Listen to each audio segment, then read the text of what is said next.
하지만 제대어를 쉽게 포기하기 어려운 부분이 지금 당장은 아니더라도 제대열이 60년, 70년 후에는 치매 치료에도 쓸 수 있고, 과학기술이나 의학기술이 점점 발전하잖아요. 그래서 예전에는 못 잡았던 살인범이나 이런 사람들도 지금은 이제 혈흔이나 이런 게 그런 것만 남아있으면 잡을 수 있잖아요. 기술이 지금 많이 발전했기 때문에.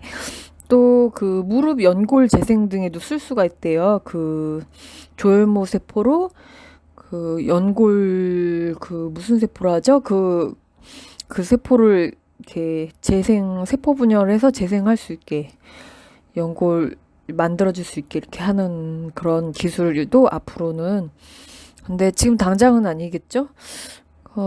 그렇지만 400만 원이라는 거금을 주고 3천분의 1의 확률을 가지고 400만 원을 쓰기에는 너무 좀 무리였어요. 그래서 아무래도 나라에서 하는 거니까 그 서울시 제대연행 같은 경우는 아마 보건복지부하고 서울시에서 하는 건데, 나라에서 위탁을 받아서 서울시 보라매 병원에서 하는 걸로 알고 있어요. 그 보라매역 쪽 아세요? 동작구 쪽에 거기 있는 거거든요. 보라매 공원 쪽에 있는 거. 옛날에는 벌판에 그 병원만 떨렁 있었는데 거기가 보라매 공원 조성 잘 되면서 괜찮아졌죠? 그 근처에 롯데백화점도 있고 공원 산책하기도 좋거든요, 가을에. 저녁 때 보면 운동하는 분들도 많고 그랬는데 요새는 코로나 때문에 아마 별로 없긴 하겠네요. 그래도 실외는 괜찮다고 하긴 하는데 저도 햇빛을 베란다로 구경한 지가 한 2주 넘어가는 것 같아요. 그래서 비타민 D 부족할까봐, 비타민 D는 많이 먹어도 크게 상관이 없대요. 그래서 2알씩 먹고 있어요. 우유에도 비타민 D가 있다고 하니까 혹시 산모분들은 요새 임산부나 노약자나 애들은 되도록 사람들 모임이나 이런 데 많이 가지 말라고 그러잖아요. 실내 활동 같은 것도. 애들 3월 9일 월요일로 입학식도 미뤄졌는데 저 초등학교 올라가는 이번에 조카가 3월 23일 월요일로 연기됐대요. 근데 그것도 그때 가봐야 한다고 하더라고요. 그때 확진자 290명, 300명일 때만 해도 이렇게 2, 3천 넘을 줄도 몰랐는데, 그때도 놀랐는데 2,900명, 3,000명 넘어갈 때 놀랐는데 지금 7,800명도 넘어갔죠.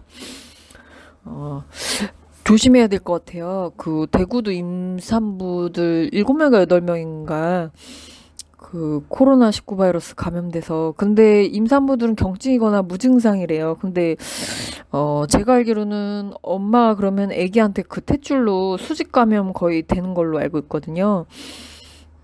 예를 들어 성병 같은 게 있다, 매독 이런 건 거의 수직 감염이에요. 이게 호흡기 감염 쪽이라 직접적으로 눈에 띄진 않지만 아이의 장기간의 그 건강에 걸쳐서는 별로 좋을 일은 없을 것 같아요. 그런 추적 연구 같은 경우는 세대를 거치는 추적 연구는 한 명을 이렇게 출생 코호트 연구라고 하죠. 그건 나중에 따로 얘기를 할게요. 출생 코호트 저도 연구에 참여했거든요. 피 검사, 소변 검사해서.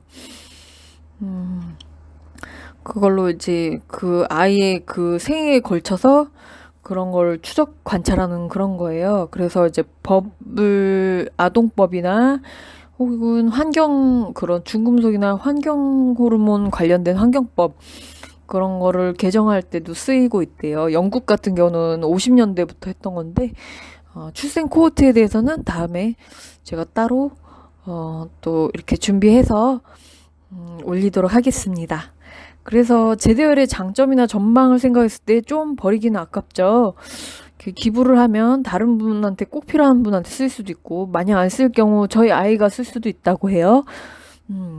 그런 부분이 있어서, 음, 기부하는 쪽으로 많이 생각을 하게 됐습니다.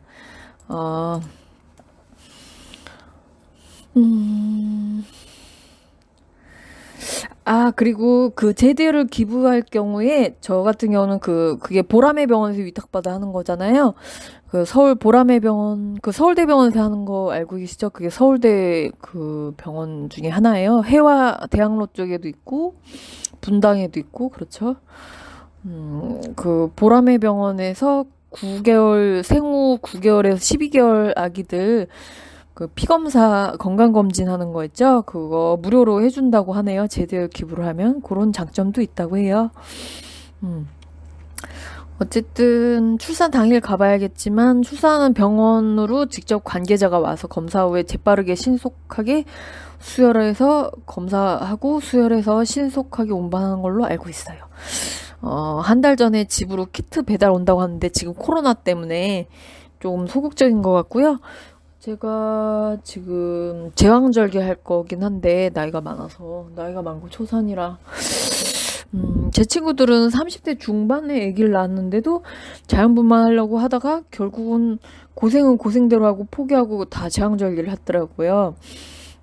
요새 산부인과 같은 경우는 그 자연분만율을 높이려고 엄청 노력해요. 그 보건복지부나 건강보험공단에서 자연분만율이 높으면 무슨 산부인과 등급 같은 걸 올려준다든지 병원 아니면 뭔가 혜택이 있는 것 같아요. 정확하게는 모르겠네요. 제가 그런 병원을 개설해 본 적이 없기 때문에 혹시 아시는 분들은 좀 댓글 좀 부탁드려요.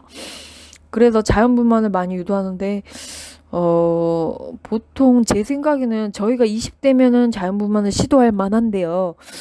그게 뼈가 엄청 골반이 애가 나오기 때문에 다 벌어지는데 그게 도로 아물어지는 게 쉬운 게 아니라서 나이가 들면 그게 잘 안 아물어지거든요.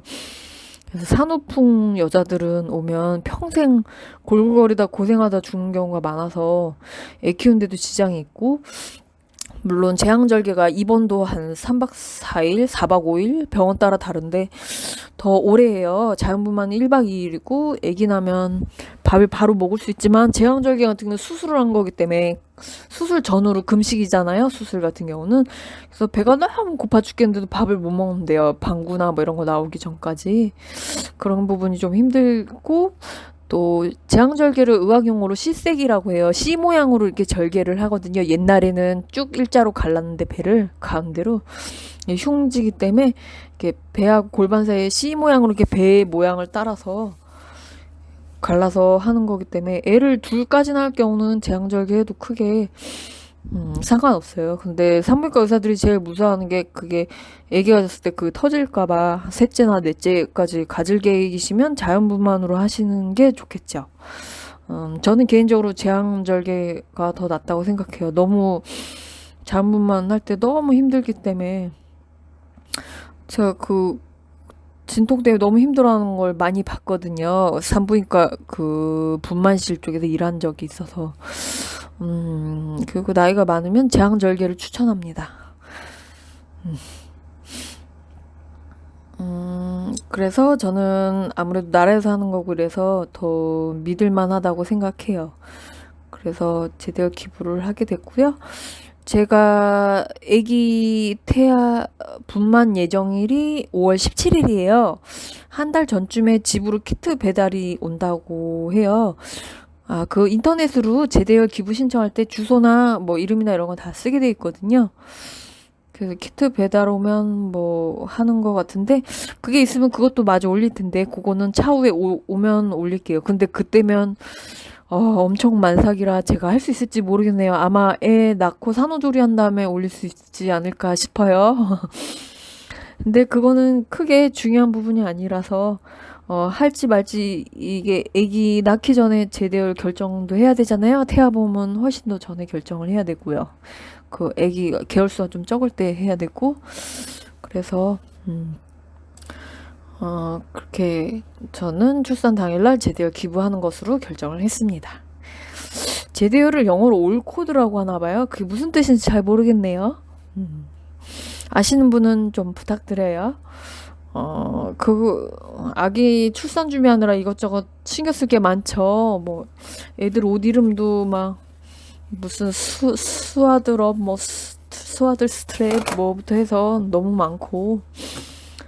저는 이 나이에 애가 첫째라서 너무 그런 것부터 알아보는데 정말 눈알이 빠지더라고요. 당근마켓에서도 그 전에 많이 구입해서 욕조 같은 것도 5천원에 사고 싸게 샀는데 지금은 코로나 때문에 당근마켓 팔고 사는 거 중고 거래도 지금 아예 안 하고 있어요.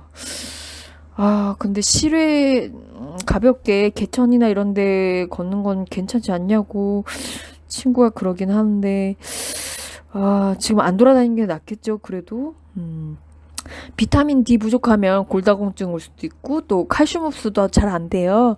그 우유 많이 드시고, 비타민 D 두 알 우유 다 해서 잘 챙겨 드세요. 아, 그럼 제대할 고민하고 계신 그 인부분들이나 임신한 부부, 신혼부부들한테 도움이 좀 되었으면 좋겠어요. 저도 이런 것 때문에 너무 고민을 많이 해서, 맨땅에 헤딩하는 기분 들었었는데, 조금이나마 도움이 되었으면 좋겠습니다. 저도 유튜브로 통해서 도움을 많이 받았거든요. 이런 좋은 거 같이 공유하고 싶어서요. 아마 보험이나 이런 공포 불안 마케팅 싫어하시는 분들은 제 생각에 동의하시는 분들도 많을 것 같아요. 그러면 이만 마치고요. 다음 회차 때 또 봬요. 감사합니다.